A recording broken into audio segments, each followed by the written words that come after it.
sure.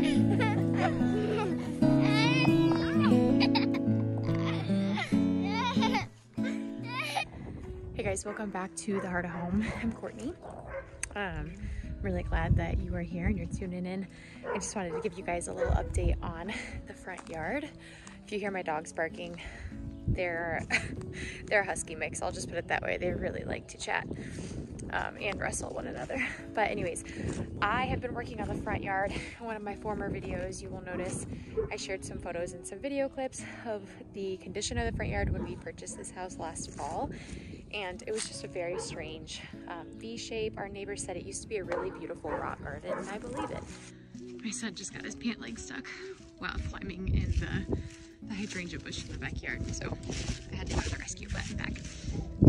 So yeah, when we bought this house, this front landscape was a jungle. It was a jungle. It was full of Virginia creeper that had not been maintained well.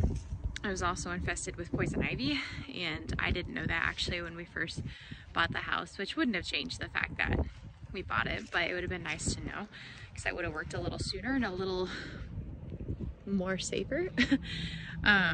He's just using more precautions and having wipes and stuff, and honestly at this point I would have been wearing a hazmat suit because I've had such a terrible reaction from it that's been lingering for months. But so today, well, the last few days I've been working on moving dirt into areas of our yard that used to have railroad ties, and so there's a big divot in the front yard of the yard over here along the road that I filled in, and I've been trying to stay resourceful with our resources, and so I've been using the dirt in this flower bed because last fall I removed all of the poison ivy, and I, for the last few months and some of the months last fall, have been pulling weeds here and there, and by weeds I mean literally there was a ground coverage. I showed you guys in the prior video what that plant was because I can't remember what it was, but it spread like crazy, and it's just been suffocating the grass on top of all of the acorns, on top of the lack of sunlight that this area receives in the summertime. So we're doing what we can to get all of the root systems, which if you have never had to pull vining and roots that have just been overgrown out of the ground, let me tell you that you're not missing anything because it has not been fun. Silas, what do you want to tell everybody? Happy birthday! Happy birthday? You want to tell everybody happy birthday? All right. Well, maybe somebody will watch this on their birthday. If that's you, happy birthday. Silas has been a great little helper here and there, and so anyways, we have the shape of this tree right here. So I'm just doing a round bed around this tree, and then we'll be doing something more extravagant with this side of the house because a lot of the water drainage actually drains into our yard over here, and so I want to find a way to keep this from becoming super muddy. And just with the way that the water drains, it's not going to be a great idea to try to get fresh grass to grow along the driveway. So we're going to get creative, see what works, get familiar with this property because we haven't been here but 6 months. So we're still working on this side. But in the meantime, I'm trying to get this side complete, and especially before everything starts germinating and popping up through the soil, I want to try to get this tarp down in as many places as I can to keep it from popping up. So today's task has just been moving rocks. Yesterday I finished the tarp. A lot of it is double layered just to really contain the vines and anything trying to get up to the sunlight to photosynthesize and to continue growing. So fortunately, these rocks we actually had no idea existed when we bought this house. The front yard was just so overgrown that we didn't see them, and I wasn't venturing into the yard because I didn't know what was in there. And so when we started pulling back all these plants and the poison ivy, I saw these rocks and I thought, oh my gosh, like this is an absolute blessing because I have wanted like limestone stones, like from northern Iowa. There's a lot of them up there, and I was going to start collecting them every time we went up to go see our in-laws, which actually don't live there anymore now, but because I wanted that cottage garden feel. And these limestone rocks, for whatever reason, give that to me. So now we're just moving them back because they were originally moved all up against the house to get out of the way so I could clean this area out and pull out all these plants and these roots. But now we're moving them back and we're giving them a fresh new home. What you got there, dude? Just toys. Just toys? Is that how you're gonna help Mama today? Yeah. I also have something really exciting to show you guys. So before I show you, I'm currently sitting on a flower bed that's technically on our property, but I think the house next door, which is actually a rental property, the people who originally bought the house when it was foreclosed flipped it, and now there's an awesome family living there. But I think that they put this flower bed with their house, even though it's on our property, but clearly our property wasn't being maintained and the owner really didn't care. And so I'm sure there was some sort of agreement there, but it's the same stones as the property next door. It's not the limestone stuff. It's your traditional box store stone. But it's full of beautiful peonies, and if you've ever tried to transplant a peony, you know that it's very difficult because the root systems just tap down really deep and they're really hard to try to break and to move. And then not only that, they do take a while to get established. And so I've been trying to figure out what to do with this area. It's also... Hi!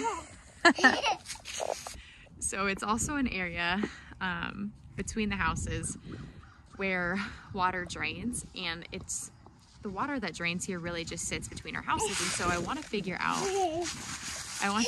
some way that we can incorporate a rain garden. But that's in the future. I've got a wild 3-year-old who has a napping and thinks it's really funny to take my phone. Here.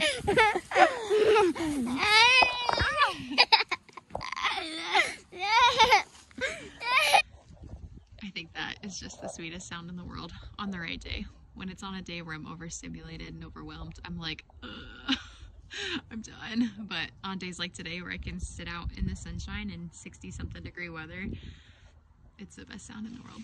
So anyways, let me show you guys what I planted for the first time ever in this peony bed because it grows over the winter, which you might be wondering, and you might actually know, is it garlic? The answer is yes. So I got some hardneck garlic from a local gal last year where we used to live. And I planted it in this bed, unsure of what I was going to do with this bed next spring, but I knew I wasn't going to do anything over the winter. And so garlic it was. I've never planted garlic before, but you can see kind of in all sorts of different little places, I finally have garlic coming up and box elder bugs. But it's lined. I went all the way around the edges. I did a couple, I think, in the middle over here, but the peonies, I believe there's 3 big ones in here. And so I just went around the outside so that it wouldn't interfere with them as they grew up. But anyways, I was really excited about that. I've checked it a few times the last month or so, only to find nothing. And so I just convinced myself that I did it wrong. I've never grown it before. Silas, that's not your driveway. Get over here. Everybody's always told me that it wasn't hard, but I just kind of bit into accepting failure. But apparently I did it too soon because my garlic is growing and it's thriving, and so is my chamomile and my chives that I've transferred from our last house because I refused to leave them because I grew them. Well, I grew the chamomile from seed, but the chives actually came from my childhood house. So it's really sweet that they've just continued to grow, and chives are going to do that. If you're new to gardening and you haven't ventured much into it because you're intimidated, let me just tell you that if you start with chives or bunching onions, you'll be successful. Let me show you mine. So these are chives that have probably been growing in this, what does this one say? Zinnias. That's not a zinnia. We'll just leave it there. These have been growing in here in this tub for probably 2 years, and I have done nothing to maintain them. I think earlier this spring, Silas and I came over here and I just kind of pulled off the old growth because you want to pull it off when you start to see new growth coming in so that it has access. Cutie pie.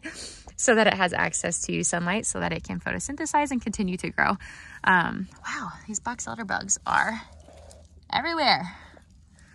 It's a good thing that they're not actually like stinky or annoying or pesky. So anyways, this is actually my chamomile. I had a video here back a few weeks ago now, where I showed you guys that this stuff was starting to come up to life. However, like a true dingleberry, I didn't water it because in my mind I was like, oh, it's growing. Yep, it'll take care of itself until I really need to. Like it's a perennial, whatever. And then my dumb self was like, you stinker, like, come on. They're probably dying right now because you're not watering them because they're in a tub. And here in Iowa, we really desperately need some water. So anywho, not all of them survived my idiocracy of not coming out here to water them. So that's kind of a bummer. Maybe their roots are still there. But you know what? I've got 2 of them, and I grew all of these from seed in my yard. Actually, it was on the very front of my garden bed at our last house. And I was just so proud that they sprouted, and I knew that I wanted to venture into creating a tea garden. So when we finally bought this house last August, I told myself, I'm going to take what I can. You know, I had some dahlias and some other really pretty flowers that I could have pulled the tubes up for and kept and brought here, but the family that was moving in is also just a young couple expecting their first baby, and she obviously was interested in plants, and so I thought, I'll leave them. But my chamomile, it's coming with me. So I dug it up, put it in a pot, and said if it survives, it survives. If it doesn't, it doesn't. Anyways, just a little update for you guys. If you have any garden plans that you would like to share with me, I would love to hear them.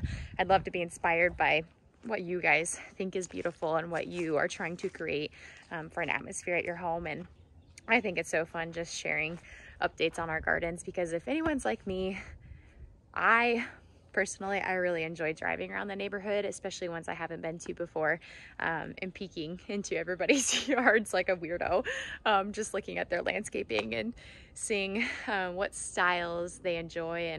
And sometimes you see things that you would never think to put together or to grow in your front yard, and it's beautiful, and you're like, why haven't I thought about that, or why haven't I thought of that idea yet? I think we need to get into a routine of sharing what we think is beautiful. Not just that, but also listening and learning to embrace other people's mindsets and what brings their hearts joy and what they desire.